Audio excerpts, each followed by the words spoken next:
الحمد لله وحده لا شريك له ولا وزير له ولا مشير له ولا ند له ولا مد له ولا مثل له ولا مثال له ولا مماثل له، والصلاة والسلام على من لا نبي بعده لا نبوة بعده ولا رسالة بعده ولا كتابة بعده ولا أمة بعده، أما بعد فأعوذ بالله من الشيطان الرجيم، بسم الله الرحمن الرحيم. وجاءوا أباهم عشاء يبكون قالوا يا أبانا إنا ذهبنا نستبق وتركنا يوسف عند متاعنا فأكله الذئب وما أنت بمؤمن لنا ولو كنا صادقين.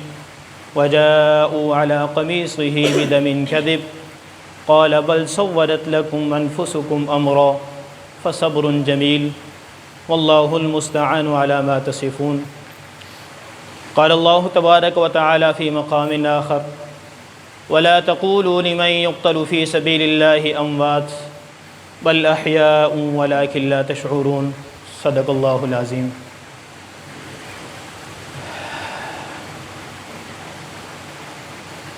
جو آدھے گھنٹے بعد ایک آپ بات پر تبصرہ کریں کہ اس کو میں پہلے کلیئر کر دوں کہ مجھے بیان کرنا نہیں آتا. چند معلومات ہیں جو میاں صاحب نے حکم دیا، بڑے بھائی تھے تو حکم کی تعمیل پہ یہاں پہ حاضری ہو گئی ہے، تو نافرمانی سے بچنے کے لیے اتنی حاضری کافی ہے. یعنی اگر اس کے بعد گفتگو نہ بھی ہو تو نافرمانی سے ہم بچ گئے. آپ حضرات کے سامنے قرآن کریم فرقان حمید کی دو جگہ سے اللہ تبارک و تعالیٰ نے تلاوت کرنے کی توفیق عطا فرمائی ہے. ایک مقام ہے سورہ بقرہ کا اور دوسرا مقام ہے سورہ یوسف کا.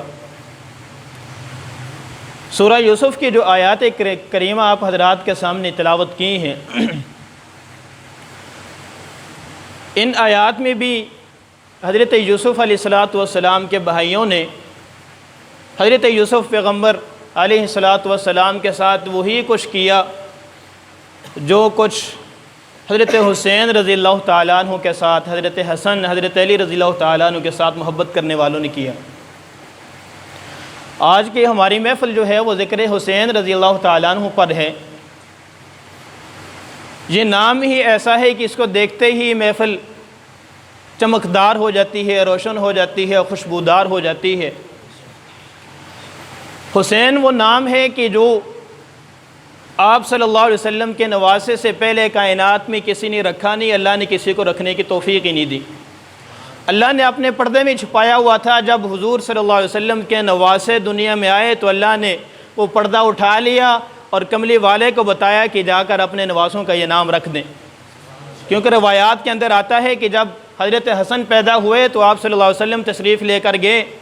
پوچھا علی کیا نام رکھا ہے؟ فرمایا، عرض کیا کہ حرب نام رکھا ہے. فرمایا کہ حرب نام ٹھیک نہیں، اس کا نام حسن ہے. کچھ عرصے بعد دوسرا بیٹا پیدا ہوا، پھر کملی والے تشریف لے کر گئے، مبارک دی. پوچھا کیا نام رکھا ہے؟ فرمایا کہ حرب نام رکھا ہے. فرمایا کہ حرب نام ٹھیک نہیں ہے، حسین نام رکھیں. تو اس سے پہلے حسن اور حسین کائنات میں اللہ تبارک و تعالیٰ نے کسی کے لیے پسند فرمائی نہیں ہے. تو سب سے پہلے حضرت حسن کا نام حسن رکھا گیا، حضرت حسین کا نام حسین رکھا گیا. اس سے پہلے کسی کے نام نہیں تھے اور اس کے بعد آپ کو ہزاروں میں ملیں گے. حضرات حسنین کے بارے میں کملی والے صلی اللہ علیہ وسلم نے فرمایا کہ ان کو تکلیف ہوتی ہے، ان کے رونے سے مجھے تکلیف ہوتی ہے. فرمایا کہ ان کو رلایا نہ کریں. اور ان کے بارے میں آقا نامدار صلی اللہ علیہ وسلم نے ارشاد فرمایا یہ جنت کے سردار ہیں. اب جن کو جنت کے سرداری مل جائے ان کو دنیا کیا ہے؟ ان کے آگے دنیا کوئی چیز نہیں ہے، دنیا کی حیثیت کوئی چیز نہیں ہے. باقی صحابہ کرام کو صرف جنت کی خوشخبری ملی ہے، ماں سوائے چند کے کہ ان کو جنت کے کچھ عہدے بھی دیے ہیں. لیکن حضرات حسنین کو صرف جنت نہیں ملی، جنت کی سرداری ملی ہے. اور دیکھیں کہ کتنے مبارک ہستیاں ہیں کہ کملی والے اپنے کمرے کے اندر اونٹ کی شکل بنائی ہوئی ہے، چاروں پاؤں آپ نے نیچے لگائے ہوئے ہیں، ہاتھ بھی نیچے لگائے ہوئے ہیں اور حضرات حسنین کو اوپر بٹھا کے اور گھوم رہے ہیں. اور پوچھ رہے ہیں کہ بیٹا آپ کی سواری کیسی ہے۔ دیکھیے کہ وہ آقا نامدار صلی اللہ علیہ وسلم کا ان کے ساتھ محبت کتنا ہے، پیار کتنا ہے، اور ان کا مرتبہ کتنا ہے کہ اپنے کندھوں پر بٹھا کر ان کو کھلا رہے ہیں۔ جب محرم الحرام کا مہینہ آتا ہے تو ہر آدمی کے ذہن میں ایک عجیب سی کیفیت پیدا ہو جاتی ہے، ہر آدمی کو دو گروہ نظر آنے لگتے ہیں۔ اب دیکھیے کہ صحابہ کرام جتنے کے جتنے ہیں وہ سارے ہمارے ہیں، لیکن ایسے موقع پر جو ذرا کمزور ایمان والے ہوتے ہیں وہ ان چند شخصیات کو دوسروں کے نام کر دیتے ہیں کہ یہ شخصیات تو ان کی ہیں۔ حالانکہ اگر آپ تاریخ کا مطالعہ کریں تو یہ وہ شخصیات ہیں کہ جو ان کے ساتھ ابھی محبت کا دعویٰ کرتے ہیں، حقیقت میں یہ ان کے دشمن ہیں۔ اب جیسے آپ حضرات کے سامنے سورہ یوسف کی آیات پڑھی ہیں نا، لمبا واقعہ ہے قرآن کریم میں۔ اللہ تبارک و تعالیٰ نے جتنے بھی نبیوں کے واقعات ذکر کیے ہیں، جتنا تفصیل کے ساتھ حضرت یوسف علیہ السلام اور ان کے بھائیوں کا ذکر کیا ہے قرآن کریم میں، کسی پیغمبر کا اللہ تبارک و تعالیٰ نے اتنی تفصیل کے ساتھ واقعہ بیان نہیں کیا۔ تو ان کے بھائیوں کا ذکر کیا کہ اپنے باپ کو کہنے لگے ہم یوسف کے بڑے خیر خواہ ہیں، ان کو ہمارے ساتھ بھیجیں، ہم ان کو لے کر جائیں، ان کو انجوائے کروا کر لائیں۔ باپ نے پہلے ہی کہا تھا کہ مجھے خطرہ ہے کہ اس کو کوئی بھیڑیا کھا جائے۔ مختصراً جی کہ جس بات سے خطرہ تھا وہی کام کر کے لے آئے۔ وَجَاءُوا أَبَاهُمْ عِشَاءً يَبْكُونَ، رات کو آئے ماتم کرتے ہوئے،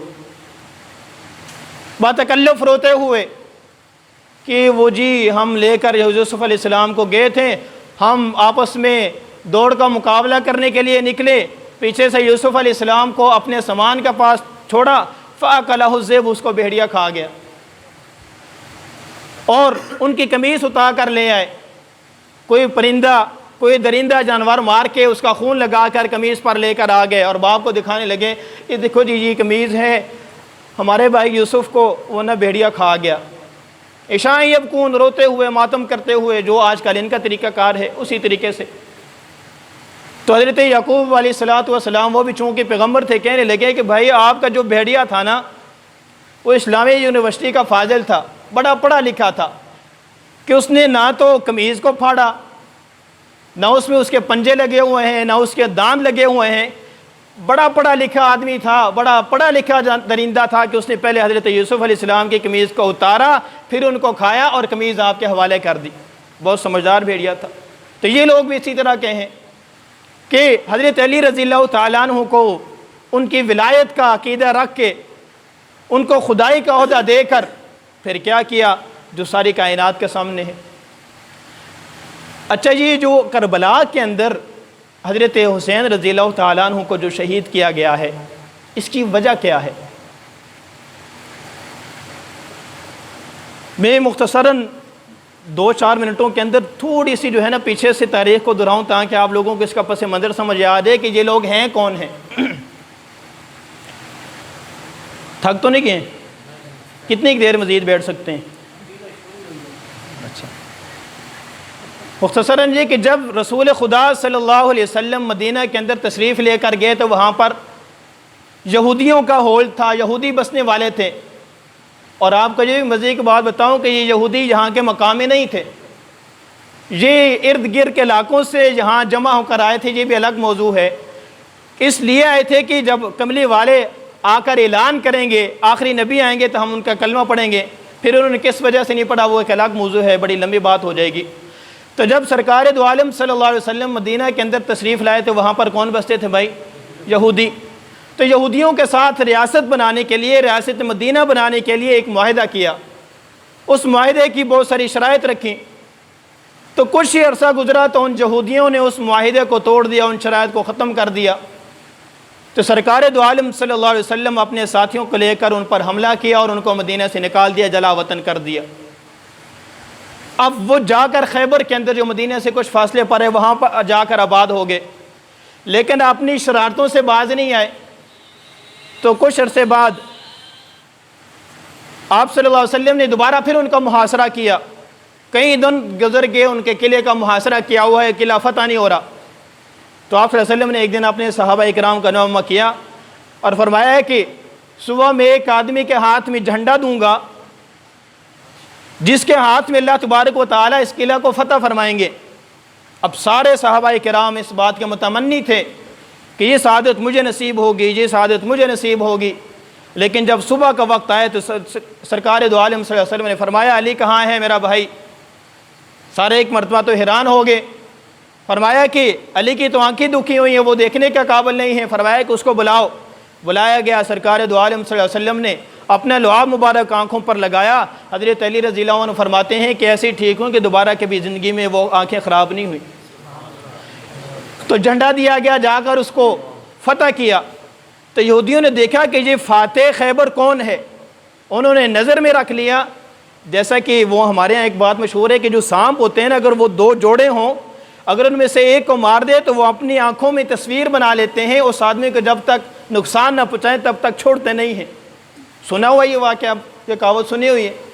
تو انہوں نے دیکھ لیا کہ یہ فاتح خیبر ہے کون ہے، انہوں نے کہا ٹھیک ہے۔ تو چلتے چلتے انہوں نے حضرت علی رضی اللہ تعالیٰ عنہ سے کربلا کے اندر وہ بدلہ لیا تھا جو حضرت علی رضی اللہ تعالیٰ عنہ نے خیبر کے اندر ان کو گھٹنے ٹیکنے پر مجبور کر دیا تھا۔ اور یہ جو ساری جنگیں ہو رہی ہیں، اس کی وجہ کیا ہے؟ جو سب سے پہلے آپ صلی اللہ علیہ وسلم کی امت میں فتنہ فساد برپا ہوا، سب سے پہلے حضرت عمر فاروق رضی اللہ تعالیٰ عنہ کو شہید کیا گیا، اس کے بعد حضرت عثمان غنی رضی اللہ تعالیٰ عنہ کو شہید کیا گیا۔ جب سے حضرت عثمان غنی رضی اللہ تعالیٰ عنہ کا خون اس دھرتی پر بہایا گیا ہے، تب سے اللہ تبارک و تعالیٰ کو اتنا غصہ ہے کہ قیامت تک یہ زمین رنگین رہے گی۔ آپ کو حضرت عثمان غنی رضی اللہ تعالیٰ عنہ کا خون کا کس طرح میں آپ کو بتاؤں کہ جب بدر کا موقع ہے تو آپ صلی اللہ علیہ وسلم ان 313 کے لیے دعا کر رہے ہیں کہ یا اللہ ان میرے صحابہ کی حفاظت فرما، اگر یہ نہ بچے تو قیامت تک تیرا نام لینا والا کوئی نہیں ہوگا۔ لیکن صلح حدیبیہ کے موقع پر دیکھیں کہ 1400 صحابہ کرام کو حضرت عثمان پر قربان کرنے کے لیے تیار ہو گئے۔ کتنا مقدس خون ہے حضرت عثمان کا کہ آپ صلی اللہ علیہ وسلم 1400 کو قربان کرنے کے لیے تیار ہو گئے۔ اور پھر جب حضرت عثمان غنی رضی اللہ تعالیٰ عنہ کا حقیقت میں خون بہہ گیا تو اللہ تبارک و تعالیٰ کو اتنا غصہ آیا، فرمایا کہ جن لوگوں نے حضرت عثمان کا خون بہایا ہے قیامت تک ان کو یہ سزا ہے کہ وہ خود اپنا خون بہاتے رہیں گے۔ تو یہ حضرت عثمان غنی رضی اللہ تعالیٰ عنہ کے ساتھ غداری کرنے کی ان لوگوں کو سزا ہے۔ اب ہمارے معاشرے کے اندر بہت سارے لوگ یہ باتیں کرتے بھی نظر آتے ہیں کہ اہل بیت کوئی اور چیز ہے، صحابہ کرام کو اور چیز ہے، وہ کسی اور ملک کے رہنے والے ہیں، وہ کسی اور ملک کے رہنے والے ہیں، وہ کسی اور کا کلمہ پڑھتے ہیں، یہ کسی اور کا کلمہ پڑھتے ہیں۔ ہمارے ذہنوں میں اہل بیت اور صحابہ کرام کو بہت دور دور کر دیا گیا ہے۔ اور اہل بیت میں شامل کون ہیں؟ سب سے پہلے آپ صلی اللہ علیہ وسلم کے ازواج مطہرات ہیں، جو حضرات حسنین، حضرت فاطمہ، حضرت علی رضی اللہ تعالیٰ عنہ کو اہل بیت میں شامل کیا گیا ہے، تھے نہیں۔ حضرات کو شامل کیا گیا ہے، چادر کو وسعت دی گئی ہے، اہل بیت میں حقیقت میں شامل تھے نہیں، سعادت دی گئی ہے۔ تو صحابہ کرام اور اہل بیت کے درمیان آپس میں بہت اچھے تعلقات، گہری رشتہ داریاں تھیں۔ ابھی آپ بتائیں کہ آپ میں سے دو بندوں میں سے کسی کے آپس میں دشمنی ہو، تیسرا بندہ آپ کے دشمن کے بارے میں پوچھے کہ میری بیٹی کا رشتہ مانگ رہا ہے، دے دوں؟ آپ کیا کہو گے؟ بہت اچھا بندہ ہے، دے دیں۔ کیا کہیں گے؟ آپ تو جو ہے نا اس کی 100 خامیاں بیان کریں گے، جو اس میں نہیں ہے وہ بھی بتائیں گے، اس کو رشتہ نہیں دینا۔ جبکہ ہم دیکھتے ہیں اہل بیت اور صحابہ کرام کے آپس میں ایسی رشتہ داریاں ہیں کہ ان کو ہم اگر گننے شروع کر دیں تو ہم گن نہیں سکتے۔ مثال کے طور پر حضرت علی رضی اللہ تعالیٰ عنہ کے بیٹی کس کے گھر میں ہے؟ حضرت عمر فاروق رضی اللہ تعالیٰ عنہ کے گھر میں ہے۔ حضرت حسن رضی اللہ تعالیٰ عنہ کے 2 بیٹیاں حضرت عثمان غنی رضی اللہ تعالیٰ عنہ کے پوتوں کے گھر میں ہیں۔ اور سیدہ فاطمہ فرماتے ہیں کہ جب میرے بچے مدینہ میں گم ہو جاتے تو جب نہ ملتے تو آخر میں جہاں سے ملتے وہ گھر کس کا ہوتا؟ صدیق اکبر رضی اللہ تعالیٰ عنہ کا ہوتا۔ تو جس کے ساتھ دشمنی ہو اس کے گھر بچے جایا کرتے ہیں، اگر چلے جائیں تو وہاں سے واپس زندہ آیا کرتے ہیں۔ حضرت عمر فاروق رضی اللہ تعالیٰ عنہ ایک مرتبہ مال غنیمت آیا، سارے صحابہ کرام کو تقسیم کیا، جب حضرات حسنین کی باری ہے تو ان کو نہیں دیا، فرمایا کہ یہ آپ کے قابل نہیں ہے، دوسرے ملک سے ان کے شان کے مطابق ان کو منگوا کر دیا، فرمایا کہ اب میرا کلیجہ ٹھنڈا ہو گیا۔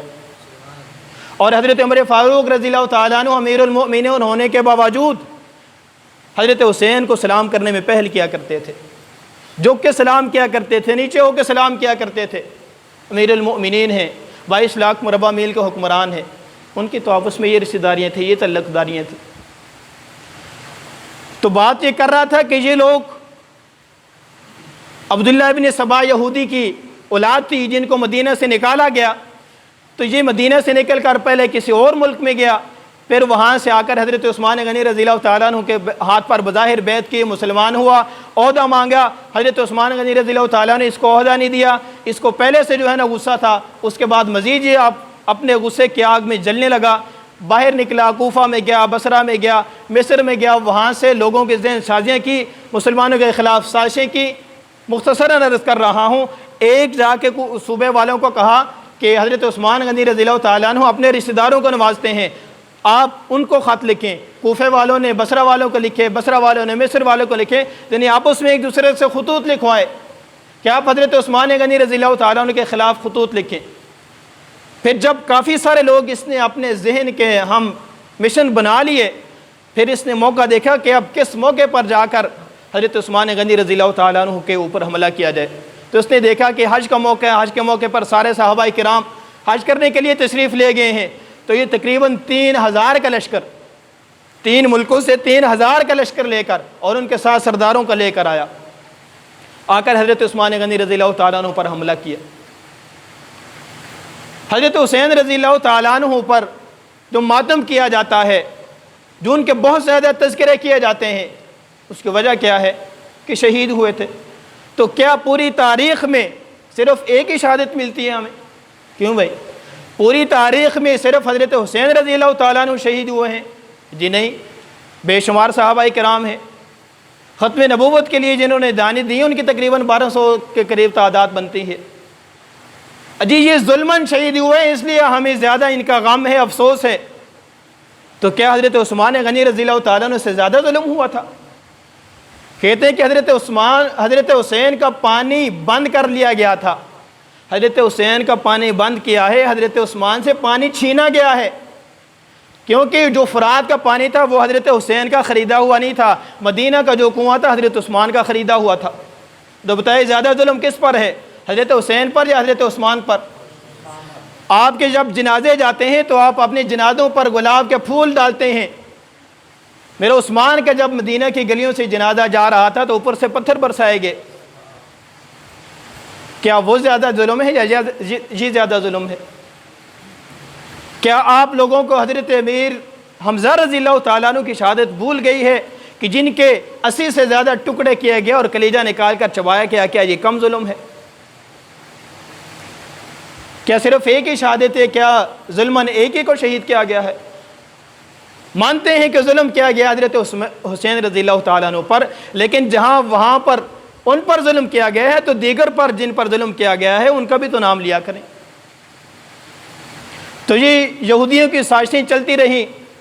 جب چلتے چلتے حضرت علی رضی اللہ تعالیٰ عنہ نے حضرت امیر معاویہ رضی اللہ تعالیٰ عنہ کے ہاتھ پر بیعت کر لی، تو یہ جو چیف کمانڈر تھے انہوں نے سب سے پہلے حضرت علی رضی اللہ تعالیٰ عنہ سے علیحدگی اختیار کی، فرمایا کہ حضرت علی نے نعوذ باللہ امیر معاویہ رضی اللہ تعالیٰ عنہ کافر کے ہاتھ پر بیعت کر لی ہے، کافر کے ہاتھ پر بیعت کرنے کی وجہ سے حضرت علی بھی کافر ہو چکے ہیں۔ وہی لوگ جنہوں نے حضرت علی رضی اللہ تعالیٰ عنہ کو خدا کا درجہ دیا، ان کو ولایت کا درجہ دیا، انہی لوگوں میں سے سب سے الگ ہوا ہے جن کو خوارج کہا جاتا ہے۔ اور انہی خارجیوں میں سے عبد الرحمن ابن ملجم، آپ تاریخ اٹھا کر دیکھیں کہ وہ کس گروہ میں شامل تھا۔ صف اول میں حضرت علی رضی اللہ تعالیٰ عنہ کے لشکر میں شامل ہو کر حضرت امیر معاویہ رضی اللہ تعالیٰ عنہ کے خلاف اس نے جنگیں لڑیں۔ وہی عبد الرحمن ابن ملجم جس نے کوفہ کی جامعہ مسجد حیدری کے سامنے حضرت علی رضی اللہ تعالیٰ عنہ کے پر وار کیے اور ان کو شہید کیا۔ یہ 3 لوگ تھے، ان تینوں نے منصوبے بنائے کہ اب اس وقت 3 آدمی دنیا کے اندر ایسے موجود ہیں کہ جن کے اوپر ساری امت متحد ہو سکتی ہے۔ ان میں سے ایک حضرت علی، دوسرے حضرت امیر معاویہ، تیسرے حضرت عمر بن عاص، جس سیاست کے اندر ماہرین مانے جاتے تھے۔ تو انہوں نے کہا کہ اگر مسلمانوں کو آپس میں توڑنا ہے تو ان تینوں پر حملہ کرو، ان کے بعد مسلمانوں کے پاس کوئی بندہ ایسا نہیں ہے کہ جس پر سارے مسلمان متفق ہو سکیں۔ تو یہ ایک پلان کے تحت نکلے۔ حضرت عمر بن عاص رضی اللہ تعالیٰ عنہ اس دن نماز پڑھانے کے لیے تشریف نہیں لے کے آئے تھے، بیمار تھے۔ حضرت امیر معاویہ رضی اللہ تعالیٰ عنہ پر حملہ کیا لیکن بچ گئے، تیسرے کا کام پورا ہو گیا، حضرت علی رضی اللہ تعالیٰ عنہ پر حملہ کیا، وہ شہید ہو گئے۔ اس کے بعد جب حضرت علی رضی اللہ تعالیٰ عنہ اور حضرت امیر معاویہ رضی اللہ تعالیٰ عنہ کے آپس میں جنگیں ہو رہی تھیں، تو جب لاشیں الگ کرنے لگے نا تو بہت سارے لوگوں کی طرف سے گالیوں کے آوازیں آنا شروع ہوئیں۔ تو حضرت علی رضی اللہ تعالیٰ نے فرمایا کہ خبردار کوئی معاویہ کے ساتھیوں کو گالیاں نکالے، فرمایا کہ ہمارا محبوب ایک ہے، ہمارا معبود ایک ہے، ہماری کتاب ایک ہے، ہمارا رسول ایک ہے، ہمارا قبلہ ایک ہے۔ ہمارا جو اختلاف ہے وہ بنیادی اختلاف نہیں ہے، اصولی اختلاف نہیں ہے، صرف حضرت عثمان غنی رضی اللہ تعالیٰ عنہ کے خون کا اختلاف ہے۔ کہ حضرت علی رضی اللہ تعالیٰ عنہ کا موقف یہ تھا کہ پہلے حکومت بنا لیں، اس کے بعد باغیوں سے قاتلوں سے بدلہ لیا جائے، جبکہ حضرت امیر معاویہ رضی اللہ تعالیٰ عنہ کا اجتہاد یہ تھا، ان کی رائے یہ تھی کہ پہلے بدلہ لیا جائے پھر حکومت بنائی جائے۔ تو آپ بتائیں کہ ان میں سے دونوں میں سے غلط کون تھا؟ دونوں کی اپنی اپنی رائے اجتہادی رائے ہے، اور اجتہادی مسئلہ یہ ہوتا ہے کہ اجتہاد کرتے ہوئے اگر وہ اجتہاد ٹھیک ہو جائے تو 2 ثواب ملتے ہیں، اگر اجتہاد غلط بھی ہو جائے تب بھی 1 ثواب کا مستحق ہوتا ہے مجتہد۔ تو ان دونوں کا آپس میں اجتہاد تھا۔ اب حضرت امیر معاویہ رضی اللہ تعالیٰ عنہ پر اعتراض کیا جاتا ہے کہ انہوں نے جی شیخین کے خلفائے ثلاثہ سے ہٹ کر اپنا نائب بنایا، ہے اعتراض۔ حضرت علی رضی اللہ تعالیٰ عنہ نے حضرت حسن رضی اللہ تعالیٰ عنہ کو جو اپنا نائب بنایا وہ کیا خلفائے ثلاثہ کے طریقہ پر بنایا تھا؟ نہیں، اپنی رائے سے، اپنے اجتہاد سے بنایا۔ ہم مانتے ہیں کہ بنایا اور ٹھیک کیا۔ حضرت علی رضی اللہ تعالیٰ عنہ نے اپنا نائب بنایا، حضرت حسن کو کیا کیا؟ ٹھیک کیا۔ خلفائے ثلاثہ کا جو دارالخلافہ تھا وہ کون سا تھا؟ مدینۃ الرسول تھا۔ حضرت علی رضی اللہ تعالیٰ عنہ نے اپنے اجتہاد کی بنا پر اپنا دارالخلافہ کہاں بنایا؟ کوفہ میں۔ ٹھیک کیا، اجتہادی ان کی رائے تھی، خود مجتہد تھے۔ تو جب یہی کام حضرت امیر معاویہ رضی اللہ تعالیٰ عنہ نے کیا تھا تب آپ کو کیوں ہضم نہیں ہوتا؟ کام تو دونوں کا ایک ہی ہے، کام دونوں کا ایک ہی ہے۔ انہوں نے بھی اپنی رائے سے، اپنے اجتہاد سے حضرت حسن کو اپنا نائب بنایا، حضرت امیر معاویہ رضی اللہ تعالیٰ عنہ بھی، بلکہ حضرت امیر معاویہ رضی اللہ تعالیٰ عنہ نے تو صحابہ کرام کے مشورے سے یزید کو اپنا نائب بنایا تھا۔ یہاں پر آپ بڑے دھڑلے سے بات کر لیتے ہیں لیکن وہاں پر آپ کو بات ہضم نہیں ہوتی۔ جب حضرت حسن رضی اللہ تعالیٰ عنہ مسند خلافت پر بیٹھ گئے، ان لوگوں نے پھر کہا کہ حضرت امیر معاویہ رضی اللہ تعالیٰ عنہ کے خلاف ہم لشکر لے کر جائیں گے۔ حضرت حسن تیار ہو گئے، ادھر سے امیر معاویہ رضی اللہ تعالیٰ عنہ کو خط لکھتے ہیں کہ اگر حسن کو ہم زندہ گرفتار کے آپ کے پاس لے آئیں تو کیا انعام دو گے؟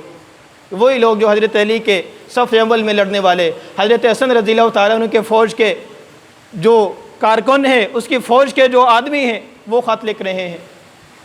جب حضرت حسن کو پتہ لگا تو حضرت امیر معاویہ رضی اللہ تعالیٰ عنہ کا خط لکھا کہ میں آپ سے صلح کرنا چاہتا ہوں، اور ایسی صلح کی کہ پوری تاریخ میں ایسی صلح ہمیں نہیں ملتی کہ 2 دشمن ہوں، آپس میں لڑائی ہو، جھگڑا ہو، جنگ ہو، اور ایسی صلح کی پیشکش ہو جیسے حضرت امیر معاویہ رضی اللہ تعالیٰ عنہ کی، باوجود حکومت ہونے کے، باوجود طاقت ہونے کے، قوت ہونے کے۔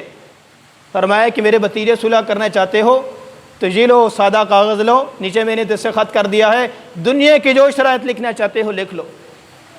آپس میں 2 بھائیوں کی بھی لڑائی ہو جائے، وہ بھی آپس میں بیٹھ کے تیسرا آدمی منصف فیصل بٹھا کے درمیان میں بات کرتے ہیں کہ ہم آپس میں کوئی بات چیت کر لیں، درمیانی راستہ نکال لیں۔ لیکن حضرت امیر معاویہ رضی اللہ تعالیٰ عنہ کے وسعت ظرفی دیکھیں کہ خالی کاغذ دے دیا کہ جائیں جو مرضی شرائط لکھنا چاہیں لکھ لیں۔ پھر انہوں نے شرائط لکھی اور اس پر ان کا صلح ہو گیا۔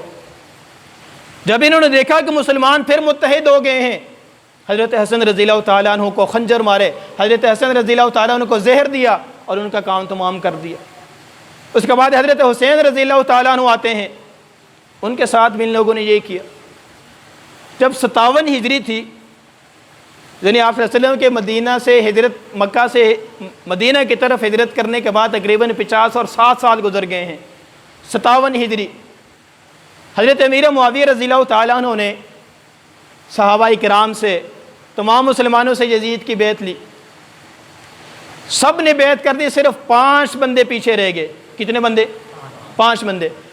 عبد الرحمن بن ابی بکر، حضرت حسین رضی اللہ تعالیٰ عنہ، عبداللہ ابن عمر، عبداللہ ابن عباس اور عبداللہ ابن زبیر رضی اللہ تعالیٰ عنہ، انہوں نے بیعت کرنے سے ابھی تک انکار کیا ہوا تھا، باقی سب نے بیعت کر لی ہے۔ پھر جب حضرت امیر معاویہ رضی اللہ تعالیٰ عنہ کا انتقال ہو گیا تو یہ 5 بندے بچے ہوئے تھے۔ یزید نے اپنے گورنروں کو حکم دیا کہ میرے حق میں بیعت لیں۔ مدینہ کے گورنر نے حضرات کو بلایا، ان میں سے ایک حضرت عبد الرحمن بن ابی بکر رضی اللہ تعالیٰ عنہ پہلے فوت ہو چکے تھے، پیچھے 4 بچ گئے تھے، جن میں سے حضرت عبداللہ ابن عباس اور حضرت عبداللہ ابن عمر رضی اللہ تعالیٰ عنہ نے بھی کسی مصلحت کی بنیاد پر بیعت کر لی تھی۔ پیچھے بچ گئے تھے 2، حضرت حسین رضی اللہ تعالیٰ عنہ اور حضرت عبداللہ ابن زبیر رضی اللہ تعالیٰ عنہ۔ جب ان کو گورنر نے بلایا تو انہوں نے کہا کہ ہمیں موقع دیا جائے سوچنے کا۔ انہوں نے کہا کہ ٹھیک ہے، تو وہاں سے حضرت حسین رضی اللہ تعالیٰ عنہ راتوں رات مکہ آئے۔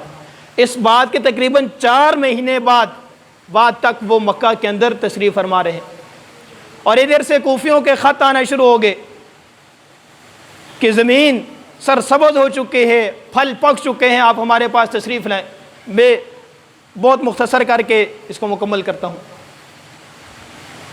جب خطوط آنے شروع ہوئے تو حضرت حسین رضی اللہ تعالیٰ نے زیادہ توجہ نہیں دی، پھر انہوں نے قافلے بھیجے، قاصد بھیجے کہ آپ حضرت حسین رضی اللہ تعالیٰ عنہ کو لے کر آئیں۔ آپ کے ذہن میں کبھی یہ سوال اٹھا ہے کہ 18,000 خطوط کیسے لکھ دیے؟ ایک خط ہوتا ہے، 2 ہوتے ہیں، 4 ہوتے ہیں، 10 ہوتے ہیں، 18,000 خطوط کیسے لکھ دیے؟ یہ انہوں نے سازش کے تحت لکھوائے گئے۔ جو عبداللہ ابن سبا یہودی کی ذریت ہے اور ان کے رفقائے، انہوں نے خطوط لکھوائے تاکہ حضرت حسین کے پاس اتنے زیادہ خط جائیں گے تو وہ آمادہ ہو کر تشریف لے آئیں گے۔ تو ان کی سازش ابھی تک یہ تھی۔ حضرت حسین رضی اللہ تعالیٰ عنہ جانے سے پہلے اپنے چچا زاد بھائی مسلم بن عقیل رضی اللہ تعالیٰ عنہ کو بھیجا کہ آپ جا کر حالات کا اندازہ لگائیں اور مجھے خط لکھ دیں اگر حالات سازگار ہوئے۔ حضرت مسلم بن عقیل رضی اللہ تعالیٰ عنہ جب گئے تو ہزاروں کی تعداد میں ان کے ہاتھ پر بیعت کی۔ 18,000 بھی آتا ہے، 32,000 بھی آتا ہے، ہزاروں کی تعداد میں ان کے ہاتھ پر بیعت کی۔ ان کے ارد گرد جمع ہیں۔ اتنی دیر میں جو وہاں کا گورنر تھا تبدیل ہو گیا، ابن زیاد آ گیا، منہ لپیٹا ہوا ہے اور اپنی اسکوٹی کے اندر آ رہا ہے، اور آتے ہی گورنر ہاؤس کے اندر چلے گیا تو حضرت مسلم بن عقیل اور ان کے سارے ساتھی وہ گورنر ہاؤس کے اندر چلے گئے اور سلام کرنے لگے، السلام علیکم یا امام۔ ابن زیاد نے جب اپنے چہرے سے وہ نقاب ہٹایا، پردہ ہٹایا، کہا کہ آپ کیا کہہ رہے ہو؟ کہنے لگے وہ ہم نے تو سمجھا تھا کہ امام صاحب آ گئے، مولا حسین آ گئے۔ تو انہوں نے کہا اب تو میں آ گیا ہوں، اب بتاؤ کیا کرو گے؟ حسین کی حمایت کرو گے یا میری حمایت کرو گے؟ کہنے لگے وہ جی آپ کی کریں گے۔ ادھر سے مسلم بن عقیل رضی اللہ عنہ نے کہا اے بدبختو، ابھی تو تم نے میرے ہاتھ پر حضرت حسین کے لیے بیعت کی ہے، ابھی آپ تبدیل ہو گئے۔ ابن زیاد نے دھمکیاں دی تھی، اگر آپ نے میری حمایت نہ کی، میری بیعت نہ کی، میں آپ کی چمڑیاں اتروا دوں گا، آپ کی بیویاں بیوہ کروا دوں گا، آپ کے بچے یتیم کروا دوں گا۔ کہنے لگے جی ٹھیک ہے پھر آپ کے کر لیتے۔ اب دیکھو وہی لوگ جنہوں نے خطوط لکھے یہاں آ کر کیا ہو گئے؟ تبدیل ہو گئے۔ حضرت مسلم بن عقیل رضی اللہ عنہ وہاں سے کسی طریقے سے اپنی جان بچا کر باہر نکلے، گلیوں میں اکیلے گھوم رہے ہیں، چلتے چلتے راستے میں ان کو ٹھوکر لگتی ہے، گر جاتے ہیں، اگلے دان ٹوٹ جاتے ہیں۔ جو بھی دیکھتا کہ امام آ رہے ہیں اپنا دروازہ بند کر لیتے۔ یہ حالات ہے کوفیوں کی، جنہوں نے آپ کے ہاتھ پر بیعت کی وہی آپ کو دیکھتے اور دروازہ بند کر لیتے۔ ایک بوڑھی اماں کو ان پر ترس آیا، ان کو اٹھایا، اندر بلایا کہ آپ آئیں، میں آپ کے زخم کو صاف کروں، آپ کے خون کو صاف کروں، آپ کو پانی پلاؤں۔ تو حضرت مسلم بن عقیل نے کہا اگر آپ کچھ کرنا چاہتی ہیں تو پھر ایسا کرے، میرے بھائی حضرت حسین کو کسی طریقے سے پیغام پہنچا دیں کہ کچھ بھی ہو جائے آپ یہاں تشریف نہ لائیں، یہاں کے لوگ غدار ہیں، بے وفا ہیں۔ انہوں نے کہا کہ میں کوشش کروں گی۔ جب وہ ان کو پانی دے رہی ہیں، اتنے میں باتیں ہو رہی ہیں، تو اس بڑھیا کا بیٹا اٹھا، آواز آئی کیا ماجرا ہے، رات کا اندھیرا ہے؟ ماں نے کہا کہ کچھ نہیں، پانی پی رہی تھی، پیاس لگی۔ کہا نہیں، مجھے کسی مرد کی آواز آئی ہے۔ جب بیٹا کمرے سے باہر نکل آیا تو ماں نے ہاتھ جوڑے، خدا کا آپ کو واسطہ ہے، ہمارے گھر میں آل رسول آیا ہوا ہے، نبی کی اولاد آئی ہوئی ہے، امام آئے ہوئے ہیں، کسی کو مت خبر دینا، اگر کسی کو بتایا تو میں اپنا دودھ نہیں بخشوں گی۔ ہاتھ چومے، ماتھا چوما، پاؤں چومے، امام آئے ہوئے ہیں، اور ادھر سے وضو کرنے لگا۔ ماں نے پوچھا کہ بدبخت وضو کس لیے کر رہے ہو؟ کہا کہ میں شکرانے کے نفل پڑھ رہا ہوں۔ ماں نے کہا کم بخت، کبھی فرض تو پڑھے نہیں، آج نفل پڑھ رہے ہو۔ کہنے لگا کہ میں کس منہ سے اللہ کا شکر ادا کروں کہ ہمارے گھر میں آج امام آیا ہے۔ جب وضو کر لیا کہنے لگا کہ اماں میں حیدری مسجد میں نماز پڑھنا چاہتا ہوں، یہاں ہمارا گھر اس لائق نہیں ہے کہ میں اس میں امام کے آنے کے نوافل شکرانے کے ادا کروں۔ ماں نے کہا کہ ٹھیک ہے ادا کے پڑھاؤ۔ مسجد جانے کے بجائے سیدھا گورنر ہاؤس میں گیا، ابن زیاد کو کہا کہ شکار ہمارے پاس ہے، لاؤ انعام۔ حضرت مسلم بن عقیل رضی اللہ تعالیٰ عنہ کے لے کے ان کے حوالے کر دیا، شہید کر دیا۔ جب یہ خبر حضرت حسین رضی اللہ تعالیٰ عنہ کو پہنچی تو حضرت حسین نے ساتھیوں سے مشورہ کیا کہ کیا کرنا چاہیے۔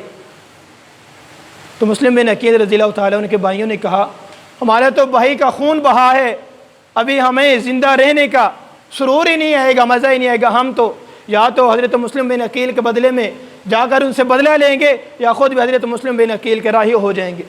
حضرت حسین نے کہا کہ میں بھی پھر فاطمہ کا بیٹا ہوں، علی کا خون ہوں، اولاد رسول ہوں، یہ کیسا ہو سکتا ہے کہ آپ کو درمیان سے چھوڑ کر میں چلا جاؤں، بے وفا نہیں ہوں۔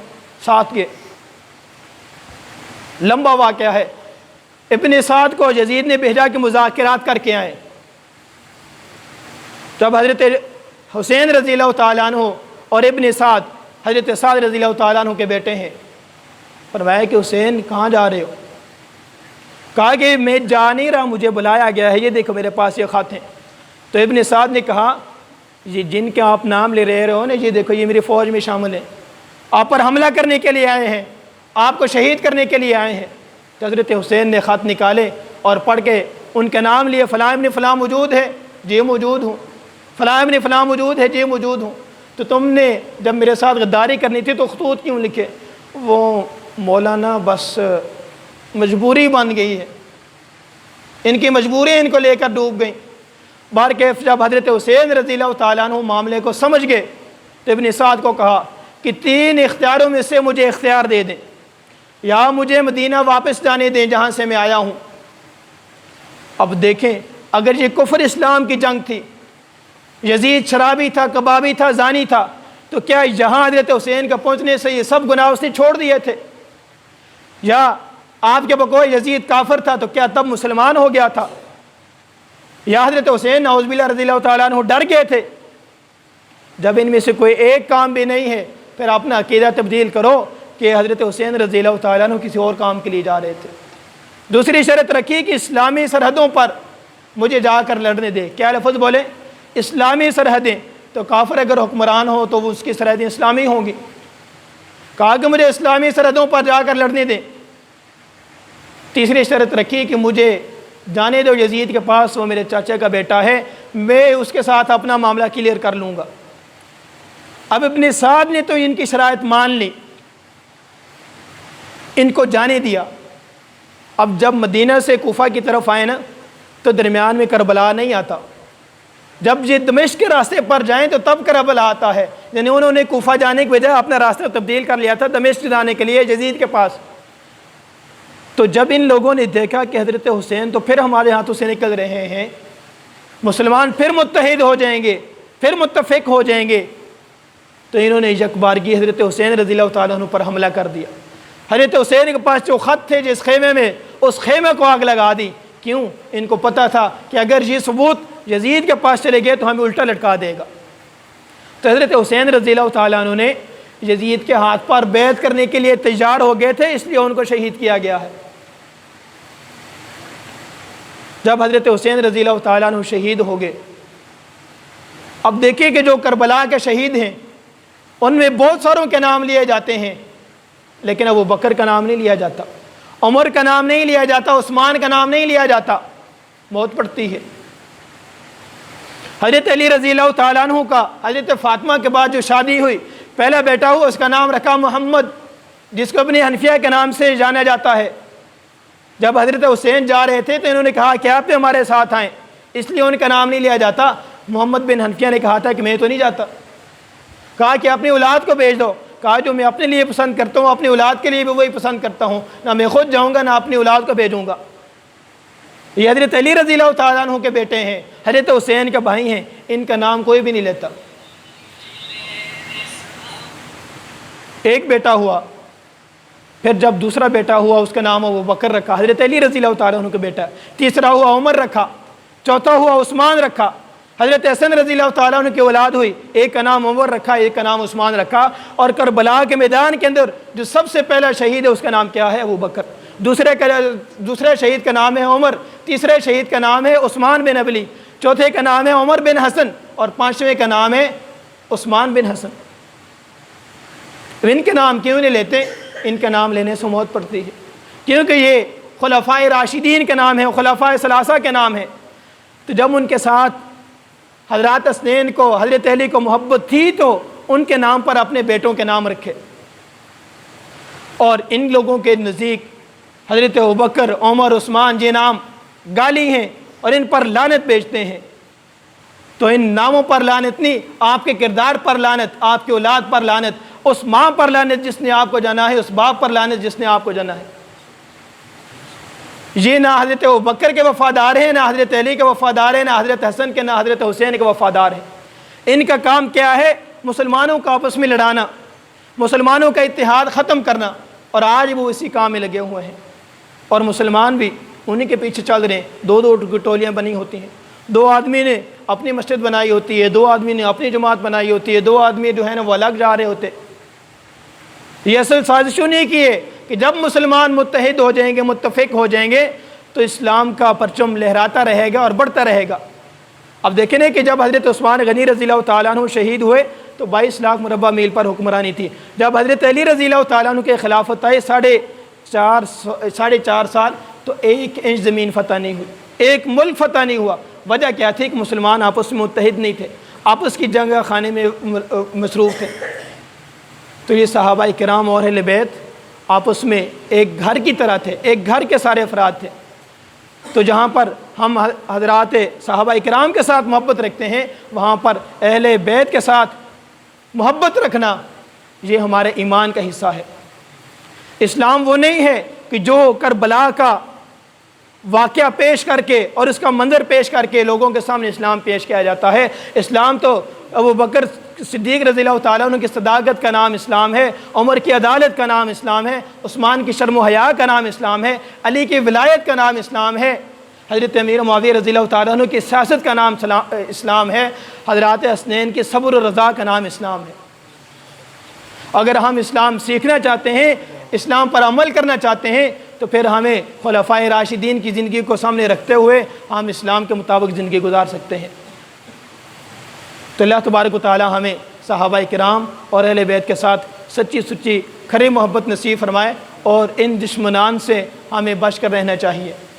بہت سارے آپ نے آپ کو سننے کے نانے والے، جب ان کے یہ رسومات ہوتی ہیں، لنگر خانے، سبیلیں جا کر ہم کھا پی رہے ہوتے ہیں، ان کی سبیلوں سے، ان کے لنگروں سے کھانا ایسے ہی ہے جیسے آپ خنزیر کھا رہے ہیں، جیسے آپ کتا کھا رہے ہیں، جیسے وہ حرام ہے اسی طریقے سے ان لوگوں کی سبیلیں پینا، ان لوگوں کے لنگروں سے لنگر کھانا بھی اسی طرح حرام ہے۔ اگر آپ لوگوں کو بڑی اچھی قسم کی کڑھائی پکا کر لا کر دی جائے اور بتایا جائے کہ ایک بوٹی اس میں کتے کی ہے تو بتائیں کھائیں گے؟ بھائی ایک ہی بوٹی خراب ہے نا، باقی تو ٹھیک ہے، کیوں نہیں کھا رہے؟ کہ کیا پتہ وہی ہم کھا لیں۔ تو جس طریقے سے خنزیر اور کتا کھانا حرام ہے، اسی طریقے سے ان لوگوں کے کھانا کھانے، ان لوگوں کے پانی پینا، ان لوگوں کے سبیلیں پینا بھی حرام ہے۔ ایک طرف تو دعویٰ ہے کہ حضرت حسین کا پانی بند کیا گیا، اور دوسری طرف سبیلیں پلا رہے ہیں، ولیمے بنائے ہوئے ہیں، طرح طرح کے کھانے پکا رہے ہیں۔ جبکہ رسول اللہ کی سنت کیا ہے کہ آپ صلی اللہ علیہ وسلم جب مدینہ میں تشریف فرما تھے، یہودی 10 محرم کا روزہ رکھا کرتے تھے، تو سرکار دو عالم صلی اللہ علیہ وسلم نے پوچھا کہ کس بات کا روزہ رکھتے ہیں؟ بتایا گیا کہ اس دن حضرت موسیٰ علیہ السلام کو فرعون سے نجات ملی تھی، فرعون کو غرق کر دیا گیا تھا، تو آپ صلی اللہ علیہ وسلم نے فرمایا کہ موسیٰ کا تو زیادہ قریب ہم ہیں، اگلی سال زندگی رہی تو 10 کے ساتھ 9 کا روزہ رکھیں گے، لیکن اگلی سال آنے سے پہلے کملی والے دنیا سے تشریف لا چکے تھے۔ تو اس لیے ہمیں آپ صلی اللہ علیہ وسلم کے سنت کو زندہ کرتے ہوئے 10 محرم کا روزہ رکھنا چاہیے، اور اس کے ساتھ حضرت حسین رضی اللہ تعالیٰ ان کے ساتھ غمخواری بھی ہے۔ اور غم کا وہی طریقہ ہونا چاہیے جو صحابہ کرام نے ہمیں بتایا، رسول اللہ صلی اللہ علیہ وسلم نے بتایا کہ جب رسول اللہ صلی اللہ علیہ وسلم کے چچا حضرت امیر حمزہ رضی اللہ تعالیٰ عنہ شہید ہو گئے تھے، تو اس طریقے سے انہوں نے غم منایا تھا۔ چلے یار باقی باتیں چھوڑیں، حضرت حسین رضی اللہ تعالیٰ عنہ کے جو بیٹے ہیں، جو زین العابدین کے نام سے مشہور ہیں، واقعہ کربلا کے بعد 40 سال زندہ رہے۔ کتنا بھائی؟ 40 سال زندہ رہے۔ ایک سال بتا دیں کہ اس طریقے سے انہوں نے حضرت حسین کا غم منایا ہو۔ کیا باپ کے شہید ہونے کے بعد بیٹا زیادہ غمگین ہوتا ہے یا دوسرے لوگ؟ جب بیٹے نے اس طریقے سے غم نہیں منایا، ان کا طریقہ کار یہ نہیں ہے، تو آپ نے پھر کون سا طریقہ کار نکال لیا؟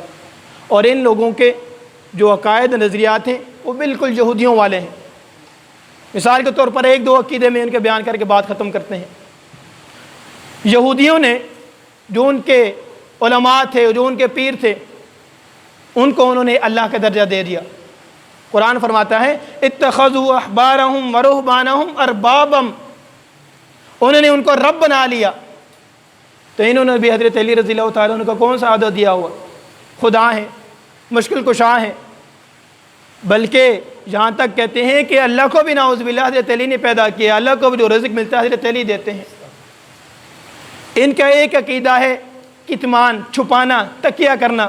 یہودیوں کا بھی یہی عقیدہ ہے۔ قرآن فرماتا ہے کہ یا اہل الکتاب لم تلبسون الحق بالباطل وتکتمون الحق، حق کو خلط ملط کیوں کرتے ہو اور حق کو چھپاتا کیوں ہو؟ تو وہ جو عقیدہ ان کا وہ عقیدہ ان کا۔ وہ بھی حضرت عزیر علیہ السلام کو معصوم عن الخطا مانتے ہیں، جبکہ ہیں بھی وہ معصوم عن الخطا، لیکن اس کو اللہ کے بیٹے کا درجہ دے دیا۔ وقالت الیہود عزیر ابن اللہ، تو یہ بھی کیا کہتے ہیں کہ ہمارے امام کیا ہے؟ معصوم ہے، معصوم عن الخطا ہے، اور تمام نبیوں سے افضل ہیں۔ کیا یہ عقائد رکھنے والا کوئی آدمی مسلمان ہو سکتا ہے؟ پھر ان کا عقیدہ یہ بھی ہے کہ جب ہمارا 12واں امام آئے گا، وہ حضرت عائشہ رضی اللہ عنہا پر نعوذ باللہ جو ان سے غلطی ہوئی ہے اس کی سزا دیں گے، ان کو کوڑے ماریں گے اور ان کو سولی دیں گے۔ حضرات شیخین کے بارے میں کہتے ہیں کہ سب سے پہلے ان کو آپ صلی اللہ علیہ وسلم کے روزے سے اٹھا کر ان کو کوڑے مارے جائیں گے۔ کیا اس طرح کے عقائد اور نظریات رکھنے والا بندہ مسلمان ہے؟ کیا اس کے ساتھ کھانا پینا جائز ہو سکتا ہے؟ تو میرے بھائیوں، ہمیں سمجھنے کی ضرورت ہے۔ جب ہم سمجھ کر عمل کریں گے تو اس کے بعد ہمارے لیے دین پر چلنا آسان ہوگا۔ ان لوگوں سے بچنے کی، کنارہ کش ہونے کی کوشش کریں۔ ہماری شادیاں ہوتی ہیں، غمی خوشیاں ہوتی ہیں، برادری ہوتی ہے نا، پھر ہم سارے اکٹھے ہو جاتے ہیں۔ جو نبی کا دشمن ہے، نبی کے صحابہ کا دشمن ہے، وہ کبھی آپ کا دوست نہیں ہوتا۔ فرمایا کہ جس کی ان کے ساتھ دوستی ہوگی اس کو کسی اور دشمن کی ضرورت نہیں ہے۔ تو اس لیے ان لوگوں سے بچنے کی کوشش کریں۔ تو اللہ تبارک و تعالی ہمیں صحابہ کرام اہل بیت کی سچی سچی محبت نصیب فرمائے، جو کچھ کہا ہمارے لیے ذخیرہ آخرت بنائے اور آخرت میں بخشش کا ذریعہ بنائے۔ وآخر دعوانا الحمدللہ۔ اللہم لک الحمد کما ینبغی لجلال وجہک وعظیم سلطانک، اللہم لک الحمد کلہ ولک الشکر کلہ۔ الہ العالمین، جو کہا سنائے اللہ اپنی بارگاہ میں قبول فرما۔ الہ العالمین، ہمارے چھوٹے بڑے گناہوں کو معاف فرما۔ الہ العالمین، تمام مسلمانوں کو آپس میں اتحاد اتفاق نصیب فرما۔ تمام پریشان حال مسلمانوں کے پریشانوں کو دور فرما، تمام کی مشکلوں کو آسان فرما، تمام ضرورت مندوں کی ضرورتوں کو پورا فرما، تمام حاجت مندوں کی حاجتوں کو پورا فرما۔ اللہ ہمارے ملک کی حفاظت فرما، اس میں رہنے والوں کی حفاظت فرما۔ جو بیمار ہیں اللہ اپنی عبادت کے لیے شفاء کاملہ نصیب فرما۔ جو دنیا سے جا چکے ہیں اللہ سب کی کامل اور مکمل مغفرت فرما۔ مرنے سے پہلے، مرنے کے بعد والی زندگی کی فکر و تیاری کرنے کی توفیق عطا فرما۔ قیامت کے دن حضور صلی اللہ علیہ وسلم کی شفاعت نصیب فرما۔ آپ کے ہاتھوں حوض کوثر نصیب فرما۔ بلا حساب جنت الفردوس میں اعلیٰ مقام نصیب فرما۔ زندہ رکھ تو اسلام پر، موت دے تو ایمان پر، مرتے وقت ہماری زبانوں پر کلمہ طیبہ لا الہ الا اللہ محمد رسول اللہ جاری فرما۔ صلی اللہ تعالی علی خیر خلقہ محمد وعلی آلہ واصحابہ واہل بیتہ اجمعین۔